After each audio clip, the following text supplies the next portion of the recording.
तो दोस्तों आज हम बात करेंगे एक अमेजिंग बुक के बारे में। ये बुक का नाम है द साइकोलॉजी ऑफ प्रोक्रास्टिनेशन। ये बुक है डॉक्टर हेडन फिंच की। और डॉक्टर के बारे में इनकी पीएचडी है क्लिनिकल साइकोलॉजी में। एक लाइसेंस्ड क्लिनिकल साइकोलॉजिस्ट हैं, डॉक्टर हैं बेसिकली। इनका मेंटल हेल्थ क्लिनिक है यूएसए के अंदर। और haydenfinch.com पे आप इनको रीच कर सकते हैं अगर आपको इनकी सर्विसेज चाहिए, इनके बुक के बारे में और समझना है तो बेसिकली ऑथर कहते हैं इंट्रोडक्शन में कि अगर आपको डिफ़िकल्टीज़ है या ट्रबल है अपने डेडलाइंस मीट करने में, या अपने प्रोजेक्ट्स फिनिश करने में आपको बहुत ट्रबल होती है, या आप अपने गोल्स एकम्प्लिश करने के लिए आपको बहुत मुश्किलें दिक्कतें आती हैं, तो ये बुक आपके लिए है। प्रोक्रेस्टिनेशन की वजह से अगर आपको ये सब दिक्कतें आती है तो बेसिकली ऑथर बोलते हैं कि जो रिसर्च है इसमें 200 सालों से ज़्यादा से रिसर्च चल रहा है साइकोलॉजी के ऊपर, प्रोक्रास्टिनेशन के ऊपर। और अब थोड़ा थोड़ा इंसान समझने लग गए कि ये क्यों होता है, प्रोक्रास्टिनेशन क्यों होता है और उसको कैसे क्योर कर सकते हैं। तो बेसिकली 1950s में साइकोलॉजिकल रिसर्च बहुत अच्छा हो गया है, जो पिकअप हो गया है और बढ़ रहा है। और अभी हमको समझ गया कि सिर्फ विल पावर का इशू नहीं है, इसमें बहुत सारे कॉम्प्लेक्स साइकोलॉजिकल फैक्टर्स भी इन्वॉल्व हैं। बेसिकली हमको लगता है कि लेज़ीनेस या आलस की वजह से हम प्रोक्रेस्टिनेट करते हैं, या हमारे अंदर सेल्फ कंट्रोल नहीं है। लेकिन ये सिर्फ रीजंस नहीं है, इसमें और भी दूसरे रीजंस हैं। तो बेसिकली समझते हैं प्रोक्रेस्टिनेशन क्या है। प्रोक्रेस्टिनेशन दो वर्ड्स हैं, प्रो और क्रस्टिनस, जो लैटिन टर्म्स हैं। प्रो का मतलब इन फेवर ऑफ, और क्रस्टिनस मतलब टुमारो। तो बेसिकली हम टुमारो, कल के फेवर में हम हैं कोई चीज़ को लेके। इसका सिंपल अर्थ अर्थ है कि हम कोई भी टास्क हम करना चाहते हैं लेकिन हम उसको पुट ऑफ कर देते हैं, हम बोलते हैं बाद में करेंगे, उसको डिले करते हैं। और यूजुअली कब होता है, जब हम टास्क को लेस वैल्यूएबल कंसिडर करते हैं, इसमें ज़्यादा कोई वैल्यू नहीं है। हम हर वॉक ऑफ लाइफ में प्रोक्रेस्टिनेट करते हैं, हर कोई प्रोक्रेस्टिनेट करता है। ये ह्यूमन के जीनोम में इनबिल्ट है, ह्यूमन के ब्रेन में इनबिल्ट है। बेसिकली हम स्कूल वर्क और घर पे प्रोक्रेस्टिनेट करते हैं, डेली शोर्स करने में, घर के मेंटेनेंस करने में, क्लीनिंग करने में, ग्रोसरीज में, दूसरे एरेंड्स रन करने में। हम फाइनेंशियली करते हैं डिले करने में, जैसे डेट्स पे ऑफ करना, डिले करना। बजट सेटअप करने में हम डिले करते हैं, हम आलस करते हैं। हम अपने लोन्स रीफाइनेंस करने में आलस करते हैं, जबकि वो चीपर रेट पे मिल सकते हैं या हमको बेटर टर्म्स मिल सकते हैं। हम अपने टैक्सेस फाइल करने में डिले करते हैं, जिसकी वजह से हमको पेनल्टीज या फाइन्स भरने पड़ते हैं। सोशली हम काफ़ी बार प्रोक्रेस्टिनेट करते हैं, हम पोस्टपोन करते हैं अपने दोस्तों के साथ आउटिंग या मिलना। हम अपने ग्रैंड पेरेंट्स या पेरेंट्स को कॉल करने में प्रोक्रेस्टिनेट करते हैं। हम लोगों को मैसेजेस रिप्लाई करने में प्रोक्रेस्टिनेट करते हैं। हम पर्सनली भी प्रोक्रेस्टिनेट करते हैं, जैसे अपॉइंटमेंट्स के लिए किसी को हमने अपॉइंटमेंट दी, हम प्रोक्रेस्टिनेट करते हैं। हम चर्च या मंदिर में जाने में हम प्रोक्रेस्टिनेट करते हैं। हम रीडिंग बुक में प्रोक्रेस्टिनेट करते हैं। न्यू हॉबीज़ इस्टेब्लिश करने में हम प्रोक्रेस्टिनेट करते हैं। हेल्थ में भी हम हमेशा प्रोक्रेस्टिनेट करते हैं, जैसे चेकअप्स हो गए, डेंटल या दूसरे चेकअप्स। हम हेल्दी ईटिंग में, हेल्दी डाइट के अंदर प्रोक्रेस्टिनेट करते हैं कि कल से चालू करेंगे। एक्सरसाइज करने में हम प्रोक्रेस्टिनेट करते हैं, हम आलस करते हैं। कोई गंदी हैबिट हो, स्मोकिंग या अल्कोहल, उसको क्विट करने में हम प्रोक्रेस्टिनेट करते हैं, हम उसको डिले शुरू करते हैं। बेसिकली समझते हैं साइकोलॉजी ऑफ ये साइकिल ऑफ प्रोक्रेस्टिनेशन क्या है। इसके पीछे काफ़ी सारे कॉजेज़ हैं, जैसे टाइम मैनेजमेंट, या हम ओवर कमिट करते हैं चीज़ों के लिए, बहुत सारी चीज़ें हम करना चाहते हैं। बेसिकली सेल्फ कंट्रोल और मोटिवेशन के इश्यूज हो सकते हैं इसके अंदर। एक बहुत अच्छा कंसेप्ट है हाइपरबोलिक डिस्काउंटिंग।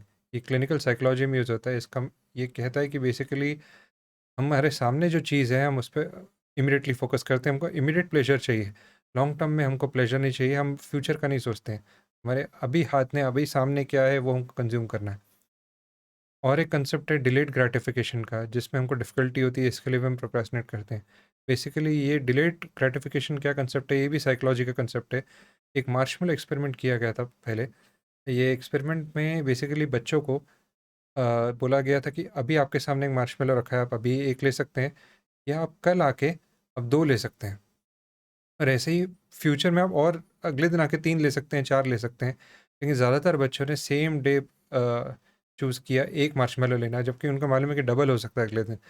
ये है डिलेड ग्रेटिफिकेशन, जो हम नहीं कर पाते।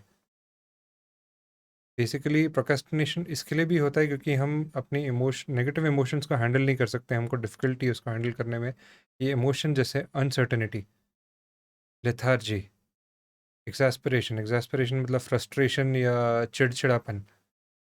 बोरडम, ये सारे नेगेटिव इमोशंस की वजह से हम प्रोक्रास्टिनेट करते हैं। अगर हम कोई चीज़ के बारे में अनसर्टेन है, हम लेथार्जिक फील कर रहे हैं, हम बोलते हैं अरे कल करेंगे ये काम, अभी नहीं। ये अनसर्टेन है तो हम डरते हैं और इसके लिए हम नहीं करते। बोर हो गए इसके लिए भी हम नहीं करते। बेसिकली जब हम प्रोक्रास्टिनेट करते हैं तो हम अपने फ्यूचर सेल्फ के लिए की तरफ काइंड नहीं है, हम उसके ऊपर बोझ डाल रहे हैं और ज़्यादा और ज़्यादा। और ये क्यों होता है? क्योंकि हम सिमुलेट करने का ट्राई करते हैं फ्यूचर, कि फ्यूचर में हम ये काम कर लेंगे। लेकिन फ्यूचर प्रोडिक्ट करने में ह्यूमंस बहुत ही बुरे हैं, ह्यूमंस इतने अच्छे नहीं हैं। सिमिलरली टाइम, हमारे अनरियलिस्टिक आइडिया से टाइम को लेके हम कभी ओवर एस्टिमेट करते हैं टाइम, कभी अंडर एस्टिमेट करते हैं। ओवर एस्टिमेट करना जैसे हम एयरपोर्ट पे मे बी 3 या 4 घंटे पहले पहुंच गए तो हमने ओवर एस्टिमेट कर लिया कि यार फ्लाइट छूट नहीं जाए। अंडर एस्टिमेट करते हैं, सपोज़ 15 मिनट का रन है, हमको कहीं जाना है, हमने ट्रैफिक, पार्किंग, एक्सीडेंट्स, दूसरे इश्यूज़ हमने कंसिडर नहीं किए, तो वो टाइम पे अंडर एस्टिमेट करते हैं टाइम को। बेसिकली हम टाइम मैनेजमेंट में अच्छे नहीं हैं एज ह्यूमंस, हमको टाइम समझता नहीं है, हम उसको फ्यूचर में एक्सट्रापोलेट नहीं कर सकते। ऑथर और एक कंसेप्ट बोलते हैं कि हम हमेशा परफेक्ट टाइम का वेट करते हैं। परफेक्ट टाइम क्या है? जब हम टायर्ड नहीं हो, जब हम इंस्पायर्ड फील करें, जब हम हमारे पास कोई दूसरा काम नहीं हो, जब ये काम के लिए बहुत अर्जेंसी हो, और हमारे पास सारी रिसोर्सेज या मटेरियल्स अवेलेबल हो काम करने के लिए, तब हम ये काम करना चाहते हैं। तो ऑथर बोलते हैं कि ये सब अनरियलिस्टिक है, परफेक्ट टाइम कभी नहीं आता। ये एक यूनिकॉर्न है। यूनिकॉर्न माइथोलॉजिकल हॉर्स है जो कभी एग्जिस्ट नहीं होता, वैसे ही परफेक्ट टाइम कभी एग्जिस्ट नहीं होता है। दूसरे और भी कॉजेज़ हैं, हमको बहुत सारे फ़ियर्स होते हैं, इसके लिए भी हम प्रोक्रेस्टिनेट करते हैं। जैसे फ़ियर ऑफ फेलिंग, कोई कोई काम करने से हमको डर लगता है कि हम फेल हो जाएँगे, तो हम नहीं करते हैं, डिले करते हैं। अनसर्टेनिटी है तो हम डिले करते हैं। हमारी एनर्जी बहुत लो है तो हम उसको डिले करते हैं। हम अगर स्टबॉर्न या रिजिड थिंकिंग के हैं, हम एकदम फिक्स थिंकिंग है तो भी हम रेबेलियस थिंकिंग के कि हमको नहीं पंगा लेना है पेरेंट्स के साथ, तो भी हम प्रोक्रेस्टिनेट कर सकते हैं कोई चीज़ को। और lastly FOMO, fear of missing out.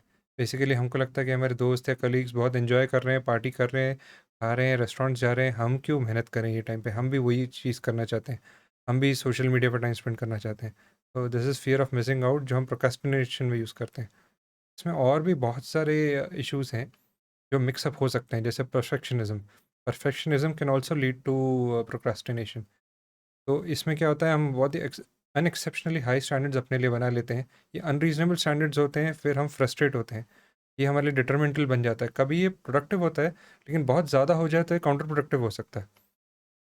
हम अपने आप को क्रिटिसाइज़ करते हैं, सेल्फ क्रिटिसिज्म आ जाता है। हम एक्सेसिवली वरी करने लगते हैं कि हमसे गलतियाँ तो नहीं हो गई, हमने कुछ मिस्टेक तो नहीं कर दी, एरर्स तो नहीं कर दिए। हम कितना भी अच्छा काम करें, हम सैटिस्फाइड नहीं होते। हमको लगता है कि काम परफेक्ट होना चाहिए, परफेक्ट नहीं हुआ यार, परफेक्ट नहीं हुआ। तो परफेक्शनिज्म भी एक कॉज हो सकता है प्रोक्रास्टिनेशन का। और एक साइकोलॉजिकल कंसेप्ट है इम्पोस्टर सिंड्रोम। इम्पोस्टर सिंड्रोम ये बोलता है कि basically fear of being exposed, हम एक्सपोज हो जाएंगे कि हम फ्रॉड है, हमको ये काम नहीं आता, हमको करना नहीं आता, हमारी कैपेबिलिटी नहीं है। लेकिन एक्चुअली हमको काम आता है, हम बहुत बहुत कॉम्पिटेंट है वो काम में। लेकिन ये बस फियर होता है कि हमको उतने अच्छे से नहीं आता। इसका बहुत एक क्लासिक एग्जाम्पल है, कभी कभी किसी को प्रमोशन मिलती है तो उसको लगता है अरे ये प्रमोशन तो मैंने अर्न ही नहीं की, ये मैं जस्टिफाइड नहीं है मुझे प्रमोशन, मैं इतनी मेहनत नहीं कर सकती, मैंने मेहनत नहीं की, मुझे कैसे प्रमोशन मिल गई। प्रोक्रेस्टिनेशन को कॉन्कर करने के लिए भी तरीके हैं। तो बेसिकली ब्रेन जो है बहुत फैबुलस चीज़ है। ब्रेन हमेशा चेंज हो सकता है। पूरी बॉडी हमारी चेंज नहीं हो सकती, एक एज के बाद, 20-25 के बाद हम ग्रो नहीं होते, लेकिन ब्रेन हमेशा ग्रो होता है। ब्रेन मरते दम तक ग्रो हो सकता है, ऐसा कैपेबिलिटीज़ है। ब्रेन में हमेशा न्यू पाथवेज बनते रहते हैं, ब्रेन में हमेशा न्यू न्यूरॉन्स ग्रो होते हैं। लेकिन ये सब ओवरनाइट नहीं होता। ब्रेन बहुत इंटेलिजेंट है। ब्रेन बेसिकली ये टेस्ट करता है कि कोई भी हैबिट यूज़फुल है कि नहीं हमारे लिए, तभी ब्रेन उसको अडॉप्ट करता है, उसको टेस्ट करता है बहुत टाइम तक। तो बेसिकली कहते हैं कि ये रिसर्च बोलता है कि 18 से 254 डेज़ लगते हैं कोई भी हैबिट को फॉर्म होने को। ब्रेन उसको टेस्ट करेगा, ब्रेन अननेसेसरली अपनी एनर्जी वेस्ट नहीं करेगा, और उसको लगेगा, वो श्योर हो जाएगा कि हाँ ये हैबिट इंपॉर्टेंट है, तो उसको अडॉप्ट कर लेगा। और एवरेज बोलते हैं 66 डेज़ एक हैबिट को लगता है। तो बेसिकली हैबिट को फॉर्म करने के लिए बहुत टाइम लगता है। हमको सेम चीज़ बार बार करता रहना है, उसके बाद ही हम प्रोक्रास्टिनेशन को बीट कर सकते हैं। ये बुक के बारे में 3 लाइक्स जो मुझे अच्छे लगे काफ़ी, इसमें बहुत ही इफ़ेक्टिव प्रोसीजर्स मेंशन्ड है कि कैसे आइडेंटिफाई करना है और कैसे इसको ओवरकम करना है।